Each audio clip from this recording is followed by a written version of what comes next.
Et alors, est-ce que vous songeriez, par exemple, à ce que ce qui vous intéresse aujourd'hui, d'une façon ou d'une autre, passe dans vos chansons? Oui, parce que si je le sens vraiment, si j'y crois vraiment, les gens doivent le sentir. Je crois beaucoup à ça. Si je ne peux pas donner ce que je n'ai pas. Vous ne pouvez pas donner ce que vous n'êtes pas, bien sûr.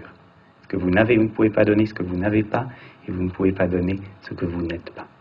Mais j'ai été frappé tout à l'heure que vous ayez parlé de l'amour de Dieu, et je voudrais revenir à cet aspect un peu plus grave de notre entretien. Pour vous, aujourd'hui, c'est quoi Dieu?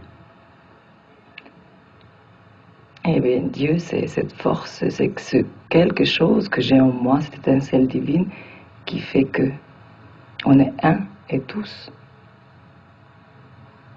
Oui, c'est en effet la définition qui est dans les évangiles, qu'il soit un, et qui est dans les textes hindous ou bouddhistes. Maintenant, je voudrais vous poser encore une autre question. Est-ce que, je sais que vous avez rencontré ce moine zen, Sensei Deshimaru, qui est, justement participe aussi à cette émission en visite chez les moines trappistes. Quelle impression avez-vous eue en rencontrant un homme qui représente un autre monde, une autre race, une autre tradition, un autre univers, disons, que le nôtre? C'est-à-dire avec Maître Deshimaru, la première fois que je l'ai vu,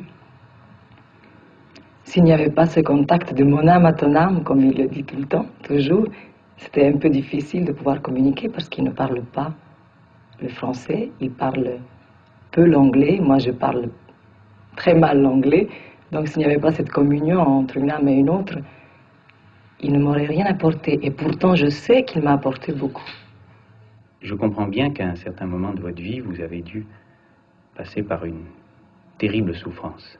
Mais je voudrais savoir si vous pensez que dans la souffrance, la pire, il peut y avoir quelque chose de positif. Oui, absolument. D'ailleurs, je ne regrette absolument pas, au contraire, tout ce qui m'est arrivé, parce que je trouve que cette souffrance, elle m'a purifiée, elle m'a libérée d'un tas de choses, elle m'a beaucoup enrichie. Si j'ai changé, c'est grâce à cette souffrance, alors donc je dis merci mon Dieu de m'avoir fait souffrir. Vous dites que vous avez été libéré ou purifié de beaucoup de choses. Oui. Et ça rejoint ce que vous disiez tout à l'heure, qu'il y avait à perdre, à se dépouiller. Est-ce que vous pensez que maintenant il y a des tas d'aspects de la vie, de votre vie, qui étaient très importants pour vous autrefois et qui maintenant n'ont plus cette importance? Oui, absolument. Il y a un tas de choses qui n'ont plus de l'importance. D'ailleurs, depuis que je regarde la vie de cette manière, je ne vois plus les êtres de la même façon, je ne vois plus les choses de la même façon. Mais je ne suis pas encore arrivée à voir vraiment. À voir quoi? La vérité, ce qui est vraiment tout au fond de nous-mêmes. C'est une longue entreprise. Et c'est un cheminement sur lequel, en effet, vous et tous ceux qui regardent cette émission en ce moment peuvent s'engager, s'ils le désirent. Et alors, dans la mesure où il y a eu un dépouillement dans votre vie, donc par conséquent, vous avez perdu certaines choses, un appauvrissement, est-ce que vous avez l'impression que vous avez une vie plus terne, plus neutre qu'avant, ou au contraire une vie plus riche et plus intense? Oh, beaucoup, beaucoup, beaucoup plus riche. Beaucoup plus riche. Qu'est-ce que c'est cette richesse? Mais cette richesse, c'est-à-dire avant, tout venait de l'extérieur et maintenant c'est de l'intérieur qui va vers l'extérieur. C'est cette richesse qu'on a tous, que j'ai en moi. Et vous avez l'impression que c'est par la souffrance que vous avez commencé à la découvrir? Ah, en tout cas, c'est la souffrance qui a ouvert cette porte, oui. Qui a ouvert cette porte, oui. Et alors, concrètement, comment est-ce que ça se manifeste? Par exemple, vous lisiez beaucoup avant? Non, je ne lisais pas les mêmes livres. Quand vous avez vu que vous n'étiez pas morte, comme vous l'aviez souhaité, à ce moment-là, vous avez donc découvert qu'il vous fallait de nouveau vivre, que vous vous retrouviez probablement avec cette même angoisse. Comment est-ce que peu à peu, alors justement, vous êtes passé de cette angoisse à cette sérénité que vous avez certainement déjà un peu aujourd'hui. Mais je ne suis pas passée tout d'un coup. Non, bien sûr. Mais surtout, je suis passée en restant très seule. Mais je n'étais pas seule. Voilà. C'est-à-dire qu'avant, je me sentais seule, même si j'étais... Non, voilà. Avant, quand je rentrais chez moi, j'étais vraiment seule. Mais maintenant, quand je suis chez moi seule, je ne suis plus seule parce que je converse avec moi-même. J'ai un tas de choses à découvrir en moi que je ne suis plus seule du tout. Et comment est-ce que vous envisagez l'avenir dans le sens de cette recherche qui est aujourd'hui la vôtre et de cet approfondissement? Vous voudriez faire des voyages ou bien pratiquer certaines méthodes de méditation, ou est-ce que vous avez une idée là-dessus? La méditation, je suis sûre. Le voyage, je ne sais pas, peut-être. Mais en tout cas, si j'ai pris ce chemin qui est la vérité et la justice, je peux la pratiquer tous les jours. Je n'ai pas besoin de faire des voyages.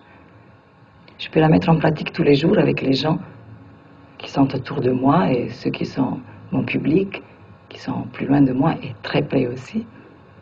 Oui, c'est vrai, mais est-ce que vous pensez que pour ce dépouillement, cette transformation, il soit nécessaire ou utile d'être guidé? Oui, je crois. Oui, je crois qu'il est nécessaire d'être guidé, mais je crois aussi que le maître est au fond de nous-mêmes, et c'est celui-là le vrai. Sûrement. Et vous la sentez déjà aujourd'hui, se mettre au fond de vous-même? Oui, vous sentez sa présence? Je commence à l'écouter. Et maintenant, je voudrais encore vous poser une dernière question. Alors, des milliers, des centaines de milliers, des millions même, de gens en France vous écoutent. Et j'ai été frappé en lisant quelques-unes des lettres que vous receviez de voir cet amour que les gens vous portent. J'ai été frappé de voir cette phrase: chère Dalida, le soir, avant de m'endormir, je prie pour mon père, pour ma mère et pour toi, ou bien et pour vous. Ça m'a surpris, je dois dire, que je ne pensais pas du tout qu'il puisse y avoir ce genre de relation entre une vedette et la chanson et son public.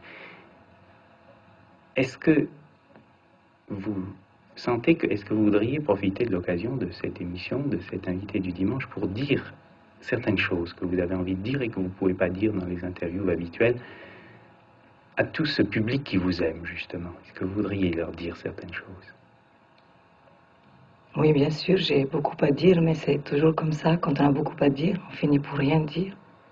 Et on fait silence. Mais je n'ai rien à leur dire. Ils le sentent comme moi, je sens. Il m'arrive parfois, quand je suis sur la scène, de chanter. Il n'y a plus ni chanson, ni chanteuse, ni public. Il y a. Et je crois que ce qui est merveilleux, c'est que tous ces gens-là qui m'écrivent, ils ne disent jamais, ils ne me parlent jamais comme une vedette. Je suis leur ami. Est-ce que vous pensez que vous avez aujourd'hui trouvé ou commencé à trouver quelque chose d'important pour quoi vous puissiez témoigner, donc vous puissiez dire: je sais qu'il existe quelque chose qui est plus grand que l'amour humain et plus fort que toutes les souffrances? Oui, absolument. Et si je peux aider les autres en racontant ma vie, en racontant mes souffrances, c'est que j'ai à leur dire, c'est qu'il ne faut jamais désespérer, c'est qu'au fond du désespoir, lui toujours la lumière, c'est qu'il y a quelque chose qui est beaucoup plus grand et plus fort que nous. Il faut toujours espérer.